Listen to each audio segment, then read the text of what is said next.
가피풀 말씀 테마 나를 향한 하나님의 계획을 받는 곳. 쌍둥이로 잉태된 에서와 야곱은 어머니 리브가의 태중에서부터 장자로 태어나기 위해 다퉜다. 유대인들에게 장자는 아버지의 유업을 잇는 특별한 권리를 갖고 있었기 때문이다. 불행히도 야곱은 이 경쟁에서 간발의 차이로 밀렸다. 이삭의 차남으로 태어난 야곱이 자라면서 가장 부러워한 것은 아식궤에 놓친 장자의 권리였다. 장자로서 아버지의 축복과 유업을 이어가는 이 권리를 얻는데 모태에서는 뒷심이 부족해 밀렸지만 그것을 만회할 수 있다면 무슨 일이라도 하겠다고 마음먹었다.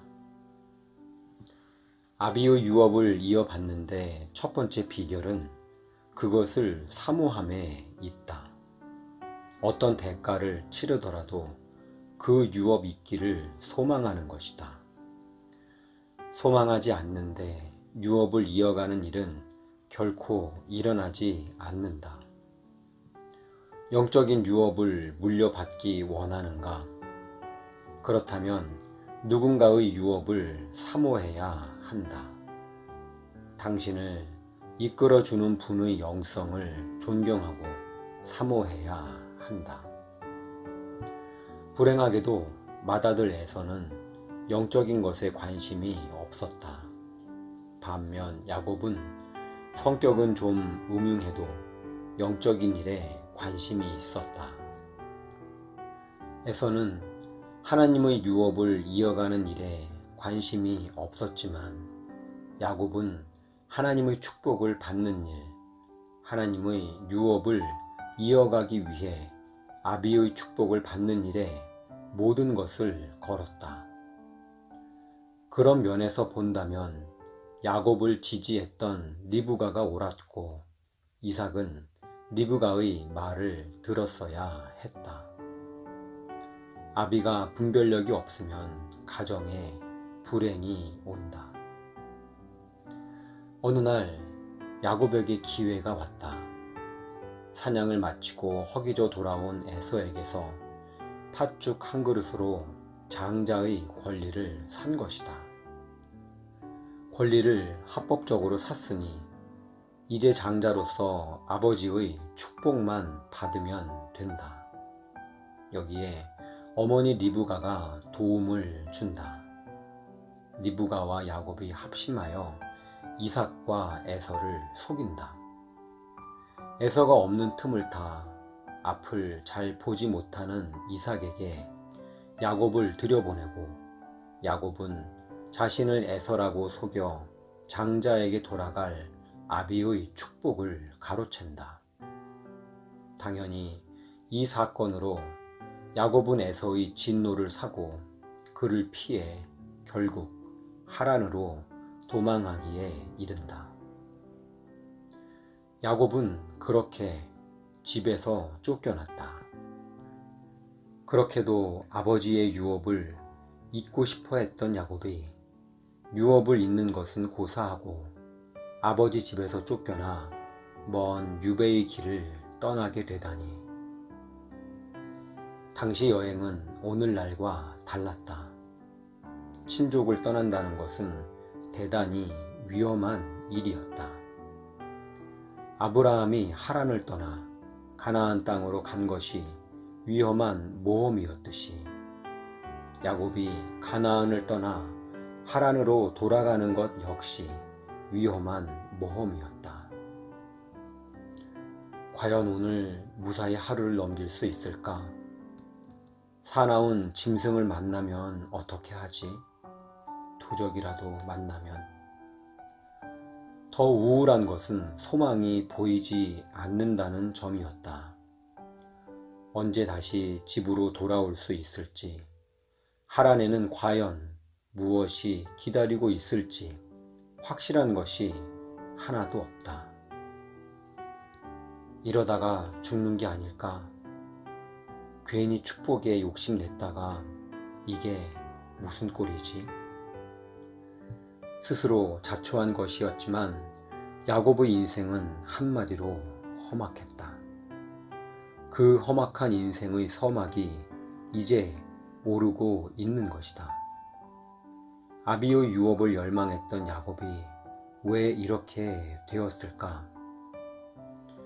유업을 잇는 것은 단순히 그것을 열망한다고 되는 것이 아니기 때문이다. 유업을 잇는 것은 팥죽으로 권리를 사거나 속여서 아비의 축복을 강탈하는 인간의 방법으로 되는 것도 아니다. 나는 3대째 신앙의 가정에서 태어났다. 그러나 이 복된 유업이 곧 나의 신앙을 보증해 주지는 않았다. 나의 데스티니는 19살 겨울에 하나님을 만나면서부터 펼쳐지기 시작했다. 그 전까지 나의 신앙은 믿는 것도 아니고 안 믿는 것도 아닌 애매한 상태였다. 크리스천이라고 하기에는 확실한 믿음이 없었고, 그렇다고 크리스천이 아니라고 하자니 그것도 아닌 것 같았다. 이 애매한 상태는 많은 모태 신앙들에게서 동일하게 발견된다. 분명 믿음의 가정에서 태어난 유업이 있음에도 무언가 갸우뚱하게 하는 것이 있다. 야곱도 그랬다. 베델에서 하나님을 대면하기 전까지는. 그날도 야곱은 피곤한 몸을 쉬기 위해 노숙을 했다. 광야에서 해가 떨어지면 길에서 자는 것 말고는 방법이 없었다. 적당한 돌을 하나 골라 베개 삼아 잠을 청했다. 그곳은 훗날 베델이라 불리게 되는 야곱의 데스티니에 있어 운명의 장소였다. 그 밤 야곱에게 놀라운 일이 벌어진다. 하나님께서 찾아오신 것이다. 비참한 노숙자 야곱에게 하늘이 열린다. 열린 하늘을 통해 천사들이 왕래하고 하나님께서 강림하신다. 하나님께서 야곱의 모든 부족함에도 불구하고 그 안에 있는 열망, 하나님의 유업을 잊기 원하는 그의 영적인 열망을 보시고 야곱을 찾아오신 것이다. 험악한 인생을 헤쳐가던 야곱에게 하늘이 열렸으니 이것이 곧 베델 사건이다. 그렇다. 영적 욕심이 있는 사람에게는 베델이 있다. 유업을 잊기 원한다고? 그렇다면 영적인 열망이 있는가? 이 열망이 당신을 베델로 인도할 것이다. 베델은 하나님께서 우리의 데스티니를 계시하시고 그것을 이루어 가시겠다는 언약을 맺으시는 곳이다. 그날 베델에서 하나님께서 야곱과 언약을 맺으셨다. 그 언약은 예전에 아브라함과 맺었던 언약이었다.